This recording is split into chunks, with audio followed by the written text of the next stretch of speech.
Halo Sobat Maya, kembali lagi ke series Maraton Saham IPO. Nah, di video kali ini kita akan membahas tentang saham IPO Ayam. Jadi PT Janu Putra Sejahtera atau Ayam ini adalah perusahaan yang kegiatan usahanya itu adalah di bidang peternakan ayam dan juga rumah potong ayam. Nah, Ayam ini udah beroperasi dari semenjak tahun 2008, jadi sudah lumayan lama ya. Nah, untuk produk dan jasa yang dijual oleh Ayam ini antara lain adalah sebagai berikut. Yang pertama adalah DOC Parent Stock. Pengertian dari DOC Parent Stock ini adalah anak ayam berumur 1 hari dan siap untuk dibesarkan menjadi indukan ayam broiler final stock. Lalu produk yang kedua adalah DOC ayam broiler. Nah, ini adalah anak ayam berumur 1 hari yang pada saat dewasa itu akan dipotong dan dijual sebagai daging ayam. Lalu produk yang ketiga adalah ayam hidup. Lalu ada karkas ayam, telur komersil, dan juga jasa rumah potong ayam.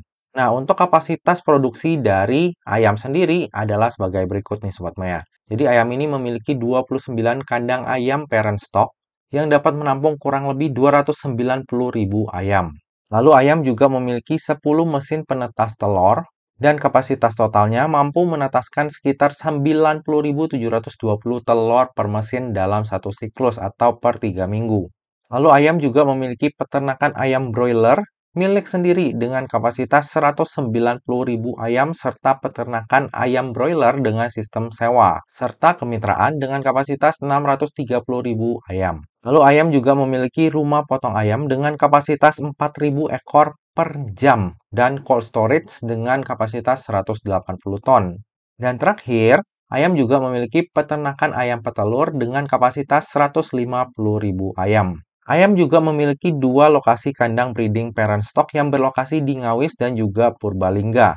Sedangkan peternakan ayam broilernya berlokasi di Klerong dan juga Sleman. Lalu ini adalah para pemegang saham dari Ayam. Di sini ada 3 dan keseluruhannya individu ya. Dengan kepemilikan terbesar dimiliki oleh Bapak Haji Singgi Januratmoko sebesar 98%. Nah, untuk IPO-nya Ayam sendiri akan ada lock-up period ya Sobat Maya, selama 8 bulan dari semenjak Ayam listing di bursanya kita. Nah, lebih lanjut kita akan membahas tentang siapa orang-orang yang ada di balik dari Ayam. Nah, Bapak Haji Singgi Januratmoko ini adalah komisaris utama sekaligus pemegang saham terbesar dari Ayam. Nah, saat ini Bapak Haji Singgi Januratmoko juga merupakan anggota DPR RI Komisi 6 dari sejak tahun 2019. Jadi Bapak Haji Singgi Januratmoko ini merupakan salah satu orang yang cukup berpengaruh ya Sobat Maya.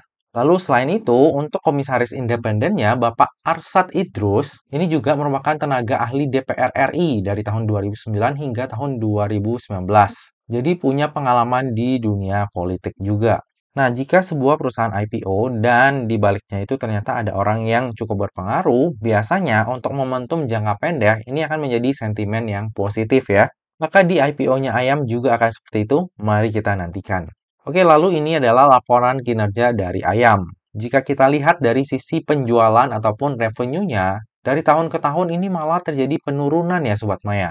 Bahkan di periode yang sama, per 31 Mei 2023, ini penjualannya menurun dibandingkan dengan tahun 2022. Nah, hal ini berarti dari sisi penjualan malah terjadi penurunan ya, bukan malah terjadi pertumbuhan. Jadi ini adalah salah satu tanda yang kurang bagus dari sisi kinerja. Namun kalau misalnya kita lihat dari sisi laba bersihnya, di tahun 2020 itu hanya mencatatkan laba bersih sebesar 1,9 miliar, namun per 31 Desember 2021 laba bersih dari Ayam menjadi 60,5 miliar. Lalu di tahun 2022 menjadi 12,4 miliar. Namun ada hal yang harus kita perhatikan di sini Sobat Maya. Di tahun 2021, laba bersihnya ini bisa jadi naik secara signifikan itu karena adanya penghasilan lain-lain. Yang setelah ditelusuri, itu ternyata adalah karena adanya penjualan tanah ataupun aset ya di tahun 2021. Makanya di tahun 2021, laba bersihnya ini bisa naik secara signifikan. Lalu di tahun 2022 dan 2023 ada penghasilan lain-lain itu adalah penghasilan dari sewa. Jadi kalau misalnya kita hanya melihat dari sisi core bisnisnya Ayam, untuk laba bersih operasional dari Ayam ini itu cenderung kecil ya Sobat Maya. Lalu ini adalah beberapa hal yang perlu kita perhatikan terkait kinerjanya Ayam.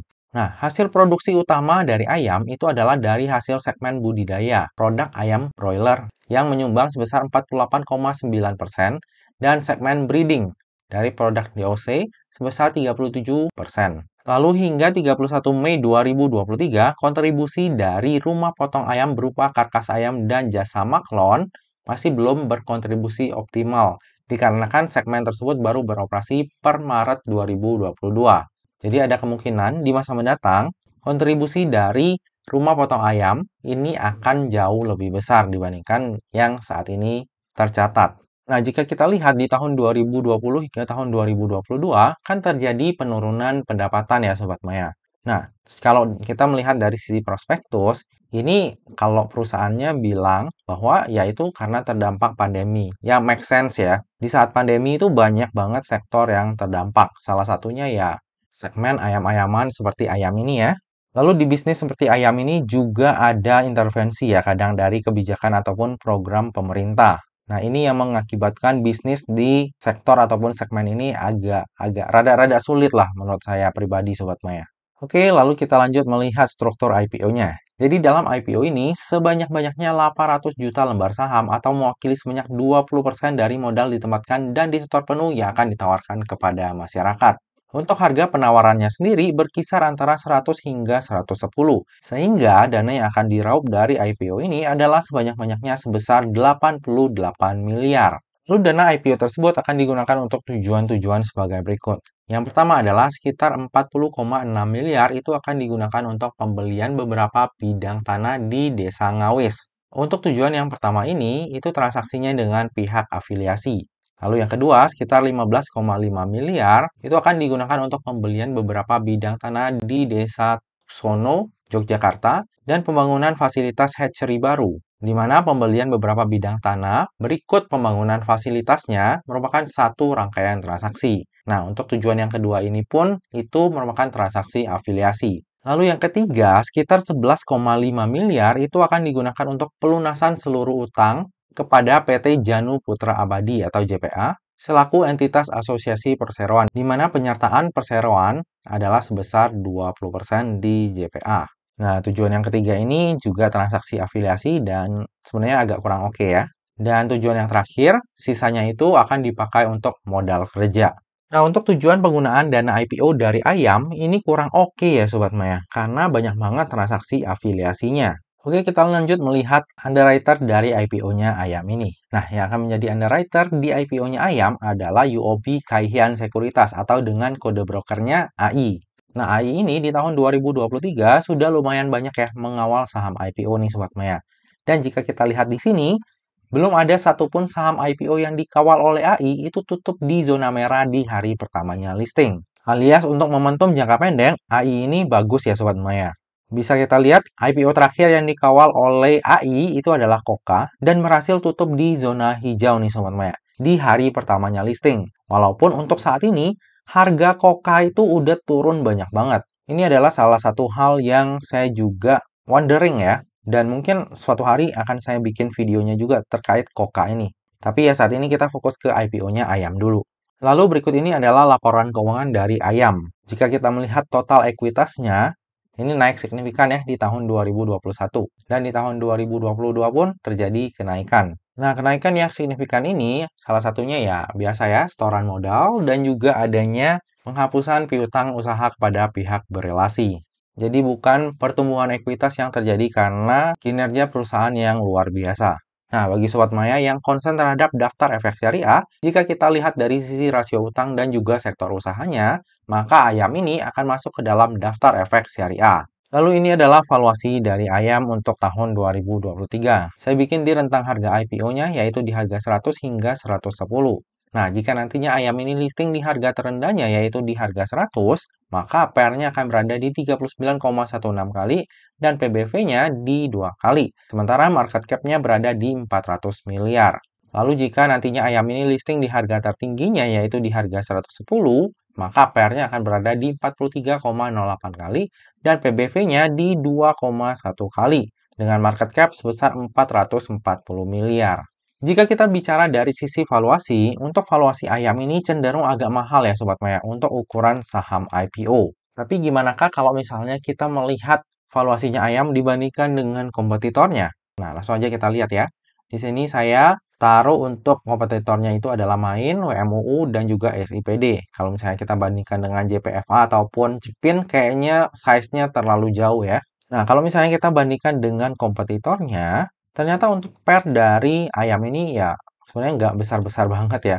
Malah WMUU ini minus, SIPD malah pairnya 203 kali. Tapi kalau misalnya kita lihat dari sisi PBV, ya PBV-nya Ayam ini lumayan tinggi ya, tapi cenderung ya standar lah untuk ukuran saham IPO. Lalu dari sisi market cap, sepertinya masih ada ruang untuk tumbuh ya. Kalau misalnya kita lihat dari sisi Main, PMUU, ataupun SIPD. Oke, dari tadi udah banyak hal yang kita bahas, sekarang tiba juga kita ke bagian kesimpulan. Kesimpulan yang pertama, menurut saya pribadi, bisnis Ayam ini kurang menarik ya Sobat Maya. Pendapatannya itu selalu turun dari tahun ke tahun. Lalu untuk usaha di bidang breeding ayam DOC, ayam broiler, dan lain-lain, terkadang juga ada intervensi dari pemerintah, sehingga membuat bisnis ini kurang stabil. Namun, jika kita melihat dari sisi pengendalinya, seharusnya jika kita melihat dari sosoknya nih ya, orangnya kan cukup berpengaruh. Nah, itu ada kecenderungan harganya akan di-maintain ya, at least untuk momentum jangka pendek. Atau ya minimal di hari pertamanya listing lah. Semoga aja ya seperti itu. Lalu kesimpulan yang kedua, valuasi dari Ayam ini cenderung sedikit mahal ya untuk ukuran saham IPO. Lalu untuk tujuan penggunaan dananya itu juga kurang bagus, terlebih banyak transaksi afiliasinya. Kesimpulan yang ketiga, underwriter dari IPO-nya Ayam adalah AI. Nah, saham-saham yang dikawal oleh AI dalam beberapa waktu terakhir ini cukup memuaskan ya. Selama tahun 2023, nggak ada satupun saham yang tutup di zona merah di hari pertamanya listing. Bahkan Koka yang saat ini harga sahamnya itu udah turun jauh dari harga IPO-nya, di hari pertamanya listing itu sempat menyentuh arah dan tutup di zona hijau yang tebal banget. Jadi besar harapan Ayam ini pun akan seperti itu. Kesimpulan yang terakhir, saya sendiri akan wait and see dulu nih Sobat Maya, tapi cenderung untuk ikut. Jadi kalau nggak ada hal yang aneh-aneh, kayak masalah hukum atau masalah yang lain, saya tuh cenderung akan ikut IPO-nya Ayam ini. Makanya kita nanti tunggu aja ya pada saat prospektus finalnya udah muncul. Seperti biasa, yang namanya saham, terlebih saham IPO, itu nggak pernah luput dari yang namanya resiko. Jadi bagi Sobat Maya yang mau melakukan order saham IPO Ayam, pastikan Sobat Maya melakukan order sesuai dengan resiko yang siap untuk Sobat Maya tanggung ya. Lebih lengkapnya nanti saya pesan atau enggak saham IPO Ayam ini akan saya share di tab community ataupun IG saya pada saat masa offering nanti. Nah Sobat Maya, demikianlah video review saham IPO Ayam. Semoga aja video ini dapat bermanfaat bagi Sobat Maya semuanya dan dapat menjadi bahan pertimbangan nih. Apakah nantinya Sobat Maya akan membeli saham IPO Ayam atau enggak? Nah Sobat Maya, demikianlah video kali ini. Akhir kata, jangan lupa untuk selalu jaga kesehatan, jangan lupa untuk selalu bahagia, dan semoga perjalanan investasi kita selalu cuan bareng-bareng ya. Sampai jumpa di video review saham IPO selanjutnya. Dah.